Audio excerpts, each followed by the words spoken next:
How do you disappear from a crowded bar and leave behind nothing but an empty doorway? How does an experienced outdoorsman, an 82-year-old who taught others how to survive, simply cease to exist in a grove of trees? How do 5 boys playing on a holiday vanish and years later return only as fragments that raise more questions than answers? These are not rhetorical puzzles for late-night forums. These are 3 of the most mysterious cases of people who vanished without a trace. And each one forces us to confront a basic, uncomfortable fact. Sometimes the world refuses to give up its secrets. Viewer discretion. These stories deal with real disappearances, unresolved grief, and procedural failures. We'll be careful, respectful, and exact with the facts we do have. Our first case takes us to Columbus, Ohio. It's late March 2006. A young man named Brian, 27 years old, is carrying the weight of recent loss. He had been studying, working, planning, life moving in that low, determined rhythm people keep when they have obligations to meet and plans to make. He'd talked that evening with his father, Randy, about spring break, and perhaps about a future he hoped to share with his girlfriend, Alexis. The night ends with a familiar, ordinary scene, a father and son hugging outside a restaurant. They part ways. A few hours later, Brian is simply gone. What makes this case one of the most mysterious vanishings is not merely the disappearance itself, it's how ordinary the last confirmed moments were, and how every expected trace evaporated. We can reconstruct the evening with surprising detail, phone calls, bar tabs, security footage, timestamps, but none of that leads us to a satisfying endpoint. That March night, Brian spent time with friends in downtown Columbus. He went to the Ugly Tuna Saloona, a busy bar on a weekend night. Around 1:55 a.m., surveillance footage captures him speaking with 2 women near an entrance. He steps back inside and is not captured leaving again. 5 minutes later, friends wait outside. They call his name. They wait longer. He never emerges. The camera coverage is maddeningly close to holding an answer. Almost every approach is filmed, the main entrance, adjacent streets, neighboring storefronts. But there's a small blind spot, an unmonitored back door used by musicians, which opens onto a construction area. That door is the last obvious place Brian could have vanished from camera sight. It exists in every reconstruction as a gap the size of a single heartbeat, not a contradiction, but an absence that allows possibilities. Did he slip through that back door and into the construction zone? Did he walk into the night unnoticed? Or did something else happen somewhere the cameras could not see? Investigators checked the usual records. His phone showed no activity after that night. His banking and credit accounts stood still. There was no internet footprint, no transactions, no calls, no pings that might have whispered a new life begun somewhere else. In the months that followed, there was a single fleeting signal. A phone pinged in the general area of Hilliard, an area within the broader Columbus metro, about 6 months later. The ping was neither precise nor conclusive. It was a small, cold ember, soon to be extinguished by uncertainty. His friend's behavior became an unavoidable part of the story. Clint, who had been with Brian earlier that night, initially cooperated, but when polygraph testing was proposed, he hired an attorney instead. That choice did not prove guilt or innocence, but it did generate a new shadow of suspicion. Other friends described typical, muddled memories of the night: bar noise, broken conversations, people moving through the crowd. Nothing in those recollections pointed to a violent struggle or a visible abduction. They are the kind of memories that, in retrospect, become brittle and unreliable. Searches followed. Randy, Brian's father, refused to accept the silence. He plastered neighborhoods with flyers, followed leads late into the night, questioned anyone who might know.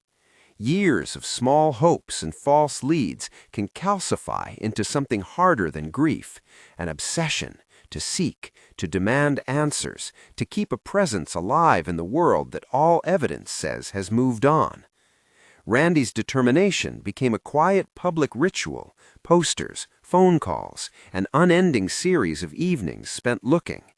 He died sometime later in a separate, unrelated accident. For those left behind, Alexis, Brian's siblings, the absence compounded into a knot of unanswered questions and a new, final loss.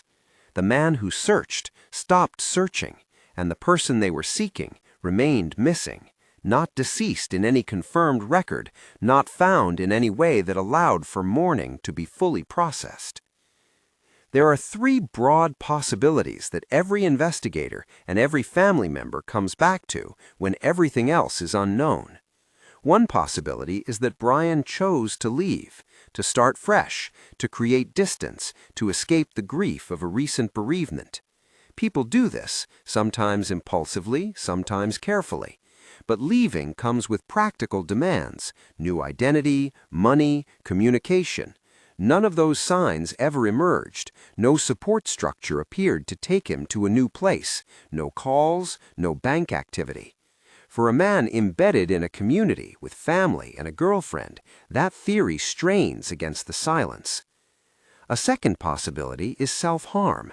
Suicide is a painful, private choice that often leaves few public clues beyond disappearance itself.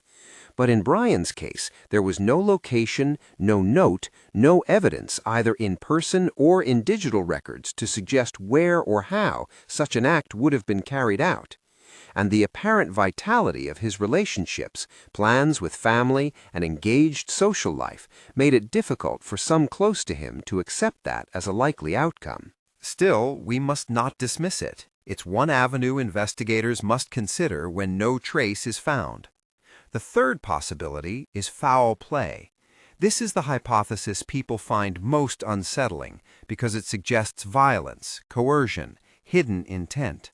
The CCTV gap at the musician's door, Clint's reticence about a polygraph, and the complete lack of activity on financial and communication records all open the door, figuratively and literally, to the possibility that someone else inserted themselves into Brian's life that night. But there is a problem with this conclusion, too. The surrounding environment produced no physical traces that would typically accompany a violent crime. No witnesses, no bodies, no recovered personal effects. The timeline between his last sighting and the moment his friends waited outside is narrow, giving little opportunity for the kind of prolonged struggle or overt abduction that leaves powder trails of evidence. So we are left with an uncomfortable triangle: insufficient evidence for a crime, insufficient evidence for voluntary disappearance, insufficient evidence for self-harm. This kind of unresolved ambiguity is a particular cruelty. When a case doesn't give us a shape, when the facts don't align into a single coherent story, the human mind tries to fill the blanks with narratives. We tell ourselves stories because stories are easier to live beside than unknowns. But stories can lie. The only reliable thing in Brian's file is absence: the cameras that end 5 minutes after his last confirmed sighting, the quiet of his phone, his father's relentless posters, and the silence that followed Randy's death. We watch the footage again and again, not because it will change, but because it is the only place where we can at least pretend to observe him. What do missing person searches look like when the clock starts at a few minutes after the last sighting? It's a race against degradation, of memory, of physical evidence, of the digital footprints that might point to a new life. Police canvassers talk to bar staff, taxis are traced, ATMs checked, border crossings monitored.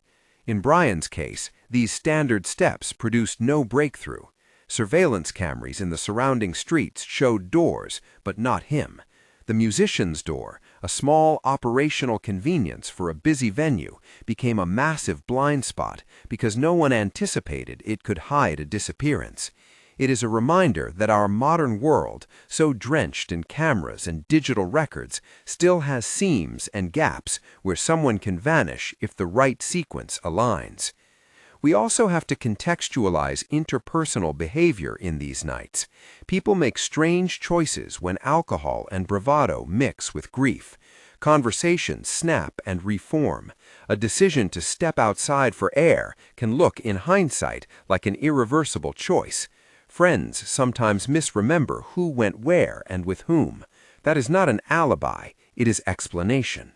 It is not proof that someone was harmed. It is a human document of ordinary fallibility. Yet for those who demand answers, errors of memory are maddening because they create alternative worlds in which different things could have occurred. There was one small thread that both tantalized and disappointed investigators: the Hilliard ping, 6 months after Brian's disappearance.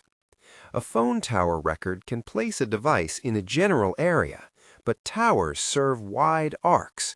A ping isn't a map pin. It implies movement, maybe, or a family member's device somewhere nearby that was later linked to Brian's account. It could be a false positive, an administrative slip, or a clue ablaze with significance. The point is, the signal did not resolve anything. It flickered and went out. By the end of the first year, the official case file had thickened with records, but not with answers. Family pleas, local media coverage, and the occasional tip poured in. But the central image remained unchanged: a man last seen talking near the entrance to a bar, stepping back inside, then never reappearing into the night. If this kind of mystery is the kind of story you want to explore with us, if you want more deep dives into baffling vanishings, consider subscribing and turning on notifications. We cover cases like this carefully, and your support helps us continue. Our next story moves from downtown nightlife to a quiet northern forest. It involves a man who, by every measure, should have known how to survive the wilderness, who taught others to find their way when the world was unkind to them.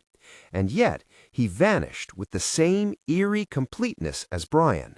No bodies, no broken campsite, no telltale trace of a life interrupted. He was Tom Messick. He was 82 years old. Tom's life reads like something out of a survival manual. He was a veteran, trained in airborne operations decades earlier, someone who seemed comfortable with the unpredictable rhythms of weather and terrain. He built a reputation as a man who understood the land. That familiarity is precisely what makes his disappearance so difficult to reconcile with the field evidence. You wouldn't expect an expert to vanish in the kind of place where he taught others to be found. The date is November 15. Tom went on a hunting trip with companions to an area around Lily Pond near Brant Lake, New York. The plan that day was ordinary for a guided hunt. Younger members would move through the brush to drive deer toward an older, stationary hunter positioned on a stump or in a blind. It's a setup based on predictable animal movement and human coordination. The expectation is that individuals maintain communication, that people call one another if a plan changes, that visual contact is kept when possible. That expectation breaks down when a person disappears in the interval between movements. Sometime after the younger men walked away and before they returned, Tom was gone. They searched the immediate area, called his name, and ran until the light dipped and the dark swallowed more than sight. The first night's search yielded nothing. No blood, no clothing, no equipment left in disarray. No sign that the land itself had taken a life in any conventional sense. What followed was the kind of response you would hope for in a modern missing person case. Local search and rescue teams mobilized. Canine units were called in to follow scent trails. Helicopters and thermal cameras were deployed to scan the canopy for heat signatures where human eyes could not. investigators used structured search planning, the sort of method that has evolved to make searches more than random wanderings. One such approach is lost person behavior profiling, a way to predict likely movements of someone based on demographics, terrain, and situational context. Another tool is Bayesian search theory, a statistical framework that helps prioritizers assign probabilities to grid cells in a landscape and allocate search resources accordingly. These are not mystical technologies. They are applied logic and data meant to reduce the chance of missing a living person who might yet be found. Yet even with these techniques, the search failed to locate Tom. Seasons passed, search patterns were refined, more teams joined, volunteers scoured underbrush and ponds with the stubborn care of people who refuse to accept nothingness as an outcome. But the forest yielded no answer. Years would go by, years in which the expectation that experience equals safety unraveled into a persistent question. Where can an experienced outdoorsman go that the best available search methods cannot penetrate? There are several technical reasons searches can fail. Thick leaf cover can obscure the surface. Rain can erase scent trails that dogs use. Water bodies can submerge evidence. Steep ravines and dense undergrowth can conceal a fallen person. In winter, snow covers tracks. In the specific area around Brant Lake, there were geological features, caves, old mines, and sudden drop-offs that could explain a disappearance without leaving an obvious trace. One hypothesis is that Tom suffered a sudden medical event, an arrhythmia, a stroke, and fell in a place where he was not seen again. Another is that an ATV accident could have incapacitated him in a remote hollow. There's also the small, persistent possibility of another human being involved, an abduction or altercation that left minimal evidence. The problem with human involvement theories is the same problem they faced in Brian's case. No physical trace directly supports them. People who study lost person cases speak about the silent landscape, times when animal calls stop, when wind patterns hold, and even the usual creaks of the forest quiet down, as if the environment itself were withholding information. Witnesses in Tom's case described the woods that day as unusually quiet. That observation feels poetic, but it is also data. Prey animals behave differently under certain weather conditions. Human movement can be cubbyholed into a state where typical detectors, scent, sound, sight, fail to operate as expected. Silence does not prove anything, but it adds texture to an otherwise thin narrative. The involvement of federal agencies such as the FBI was reported at some point, indicating that the disappearance hit a threshold beyond the local sheriff's capacity, or at least that the family sought broader resources. Multi-agency searches are complex to coordinate. They bring together different approaches and priorities, and sometimes that helps, sometimes it muddies the trail. But for Tom, the escalation did not translate into discovery. The woods swallowed him, and no one could unmake that swallowing. His wife, Beverly, remained convinced that something else had happened. For some families, that conviction is not an accusation, but an insistence that the world account for absence. It is the refusal to accept randomness when randomness is often the explanation investigators default to. The human angle in cases like Tom's is crucial. The family does not just want closure, they want a story that makes moral sense. An accidental death can be logical and cruel. An explanation that is too clean can feel like betrayal. So Beverly's suspicion of an ATV encounter or other external cause exists alongside the professional analyses that point to environmental hazard or sudden medical crisis. The expertise used in the Tom search, the behavioral profiles, the Bayesian probability maps, makes the case especially haunting because these are the very methods designed to find people who don't want to be found or who can't be found. When those methods fail, It suggests either that the prescribed models missed an unusual variable, or that a very small set of circumstances combined to hide one person from the world's detection systems. As with all unresolved disappearances, the emotional aftermath eats at the edges of everyday life. Family members make life choices around absence, when to stay and continue searching, when to accept that the official file remains open but quiet, how to live with the possibility that the person might still be alive somewhere. These are decisions made in liminal spaces. They are not logical conclusions so much as acts of faith, anger, and self-preservation. We will pause here, with Tom's disappearance moving from the immediate window of loss into the long, patient sweep of search and speculation. The terrain changes from terse timeline to procedural detail and back to the human cost. The question remains, what variables could conspire to make a man whom the land had taught to survive simply vanish? Is it an environmental artifact, a medical event, or the result of human intervention so clean it left no trace? Our next and final case in this episode will take us much farther, across the globe, and into a story that begins as a child's excursion and ends in a discovery that should have been an answer, but instead multiplied uncertainty. It is a case that became a national tragedy and a test of institutional procedures, and its climax changes the moral landscape of disappearance in a way that is both chilling and heartbreaking. The morning of March 26, 1991, began like any other village holiday. It was Election Day, a day when schools were closed and neighborhoods filled with errands and small excursions. 5 boys from a neighborhood near Daegu, boys who were cousins and friends, who called themselves the Frog Boys, left the village with nets and flashlights and a single, simple plan: to hunt frogs and salamanders in the streams and rice paddies that threaded the countryside. The youngest was 9. The oldest, Chul Won, was 13.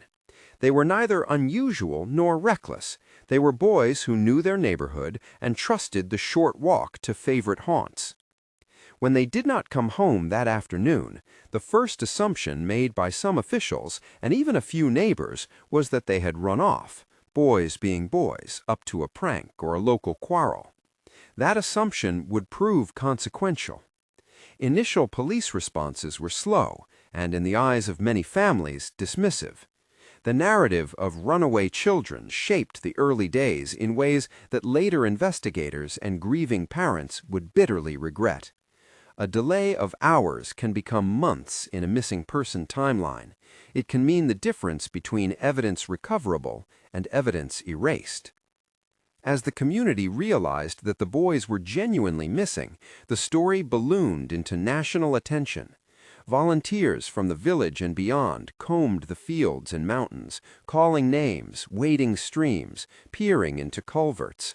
The press descended. Soon the case was not just local sorrow, but a headline that tugged on the country's heartstrings. Political leaders stepped in. The president publicly acknowledged the search, and resources were mobilized at a scale rarely seen for missing children at that time. Police units, civilian volunteers, even the Coast Guard in nearby waterways. For months, the search covered every patch of land locals and search teams could reasonably check. And yet, the mountain yielded nothing. Days turned into weeks, months into years. The public hunger for answers found cruel substitutes: rumors, conspiracy talk, and false leads. Investigations began to fray at the edges. Officers focused on the most immediate hypotheses: runaways, accident, perhaps abduction. But as each lead failed to produce closure, those hypotheses multiplied rather than converged.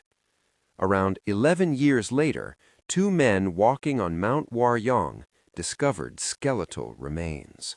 The discovery should have been, in ordinary terms, a tragic closing of a loop. Bones returning some measure of proof to families who had spent a decade with unanswered questions. Instead, what should have been a painstaking, dignified recovery became a scene of procedural collapse. Untrained or ill-prepared officers undertook the excavation. Evidence that might have clarified the boy's final hours was disturbed.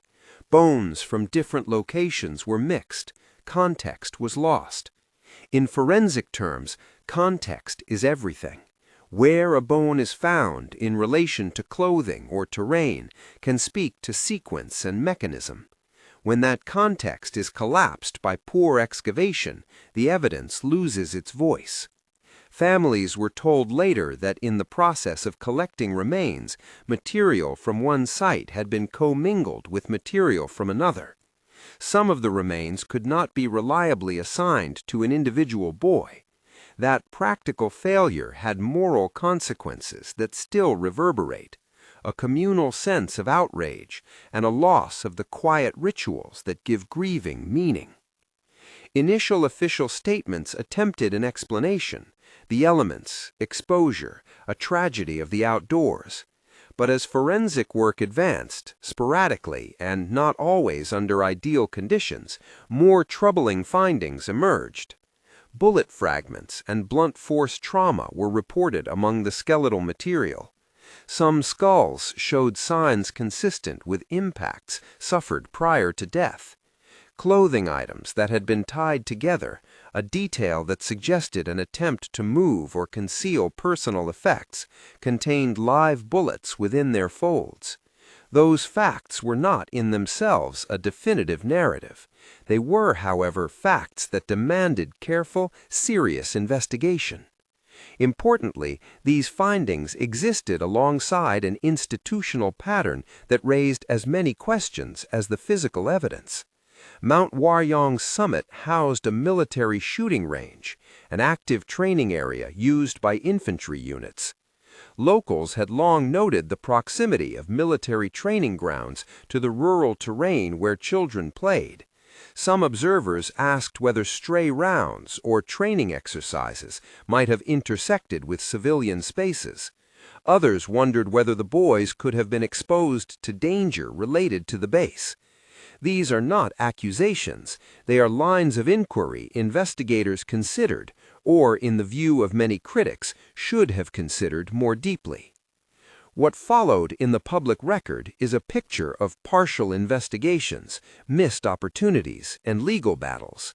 Parents sued, seeking accountability for what they saw as negligence and an institutional refusal to follow leads that could implicate powerful actors. The lawsuits met their own procedural walls. Evidence had been mishandled, witnesses' memories faded, records were incomplete. Courts ultimately rejected some of the parents' claims, decisions that left families not only bereaved, but also legally frustrated. The sense of injustice was not merely about a failed search, it was about perceived indifference within systems obligated to protect citizens, especially children. Complicating this spiral of blame and sorrow was the tragic misdirection of a criminal accusation. A criminal psychologist, someone with public visibility in the realm of behavioral analysis, was implicated in the case by an accusation that later unraveled. That man became, for a time, a focal point for public hysteria and institutional attention, but the accusation did not hold. When it fell apart, the damage remained, reputations shattered, lives rerouted, and the true questions still unanswered.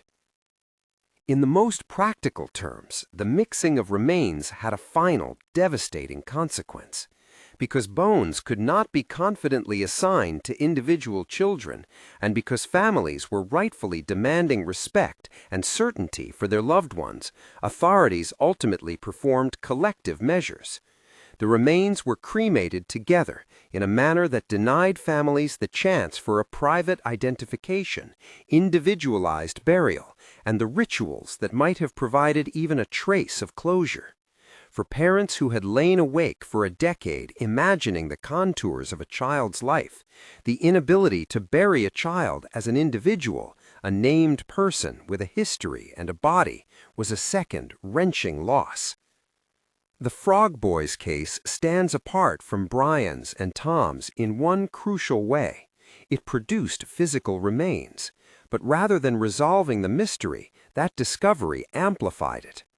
Evidence that might have told a clearer tale, the position of bones in the ground, the association of clothing to bodies, intact artifacts that might be tied to a careless or intentional act, was lost through poor excavation and bureaucratic mismanagement. The presence of bullets and blunt force trauma suggested violence had occurred, yet the chain of custody and thoroughness of inquiry necessary to turn those suggestions into a credible case were absent. The military base on Mount Warryong remained a sensitive matter, discussed in whispers and official denials, probed here and there, but not exhaustively examined in the way many families and observers wanted. We are left, then, with the most painful of permutations: physical proof that bad things happened, and procedural failure that ensures those facts will never settle into a single authoritative explanation. It is a moral injury as much as an investigative one. Parents do not simply demand facts, they demand a world that makes moral sense, an account that assigns responsibility or at least explains the sequence that led to loss. When the state fails to provide that account, or worse, obscures it through incompetence, the communal fabric frays. Across these three narratives, the downtown bar, the stump by a pond, the mountainside playground, certain patterns emerge. There is first the ordinary way disappearance can occur: a man hugging his father in the night, boys setting off for frogs, a hunter alone on a stump. Normalcy is often the final observable state. Second, there is the technological and procedural illusion. CCTV and mobile pings and canines and Bayesian maps promise a world where movement can be tracked and patterns predicted. But all these tools have seams, blind doors, signal gaps, weather that erases scent trails, and excavation handled by human hands that can make irreversible errors. Third, there is institutional fallibility. Police starting with assumptions that skew investigations, multi-agency efforts that are poorly coordinated, and, in the most tragic instances, evidence mishandled or left incompletely examined when it should have been pursued relentlessly. It is tempting, in a culture of conspiracy, to build tidy narratives that place blame in one neat category: a friend who knows more, a military unit that won't talk, a sudden decision to start over. The truth of these cases is often a messy braid of possibility: runaway, suicide, accident, foul play, each strand plausible in isolation, each strand insufficient when held against the evidence. That ambiguity creates two profound human effects. For families, it creates ongoing grief punctuated by flashes of hope and new despair. For the public, it creates fascination. The brain wants endings, and when cases deny them, the mind churns through stories to fill the void. Consider the emotional cost in practical terms. A father who spends years printing flyers and following tips invests identity in the search. A wife who refuses to accept that her husband could be simply gone reorganizes her life around the expectation of return. Parents who lose children carry a grief that does not run its course. In some instances, like Randy's in the first case, those who search for the missing die before answers arrive, and their deaths reframe the earlier absence with fresh, impossible loss. The toll on families is cumulative, extending beyond the missing person into the lives of those who loved them. It is also worth probing the institutional dynamics at play. Why do some searches find answers while others do not? Why do certain leads get aggressively investigated and others languish? Part of the answer is resources. Search and rescue teams, forensic labs, and investigative units are finite and must prioritize. But another part of the answer is human judgment, initial assumptions, the willingness to pursue uncomfortable possibilities, and the bureaucratic inertia that can make a case cold before a vital lead is followed. The Frog Boys case illustrates how early assumptions, children as runaways, can calcify into investigative blind spots. Brian's disappearance shows how a camera's blind spot or a friend's decision to hire counsel can create indefinite silence. Tom's disappearance demonstrates that even the most sophisticated search theories can fail when environmental variables conspire. There is a thread of accountability that must be pulled here, and it is uncomfortable. We entrust public institutions, police, military authorities, search and rescue teams with our trust precisely because they are expected to do the difficult work we cannot. When those institutions fail, whether through neglect, error, or lack of capacity, the consequences are intensely human. Families not only lose their loved ones, they lose faith, not only in final answers, but in the machinery tasked with providing them. What are reasonable steps forward, even when a single case remains unresolved? Part of the answer is procedural humility, the recognition that early assumptions must be revisited, that excavation and evidence handling require trained personnel, and that interagency coordination cannot be treated as optional. There is also a need for transparency. Families deserve clear, consistent communication about what has been found and what has not. In some jurisdictions, improvements in missing person protocols, standardized search procedures, improved forensic training, and better interagency data sharing have helped. But protocols only work if implemented. Rules are only useful if enforced. We also must acknowledge the limits of what any investigation can provide. Some disappearances will, sadly, remain mysteries because evidence degrades, human memories fade, and critical windows close. That reality is not an excuse for half-hearted efforts. It is instead a call for excellence when time matters most. The knowledge that a single mishandled excavation can permanently degrade evidence should be an imperative for change. The ethical obligation is to pursue truth with the same rigor that families pursue their loved ones. Even as we catalog procedural failures and institutional blind spots, it's important to keep the human stories at the forefront. The Frog Boys are not merely forensic puzzles. They were children with names, with small domestic lives, and futures imagined by parents. Tom was not just a subject of search theory. He was an 82-year-old veteran, a husband, a man whose identity included teaching others how to survive. Brian was a son and a partner, someone whose life threaded into a fabric of relationships that were left to unravel. That human specificity is what makes unresolved disappearances so cruel. It's not only the absence of facts, but the absence of communal recognition that someone mattered in a particular way. So, what can we take away from these three most mysterious cases of people who vanished without a trace? First, vanishing is often an ordinary event that collides with extraordinary consequences. Second, our systems, technological and institutional, are powerful yet imperfect. They can narrow searches and illuminate paths, but they also have seams where mysteries persist.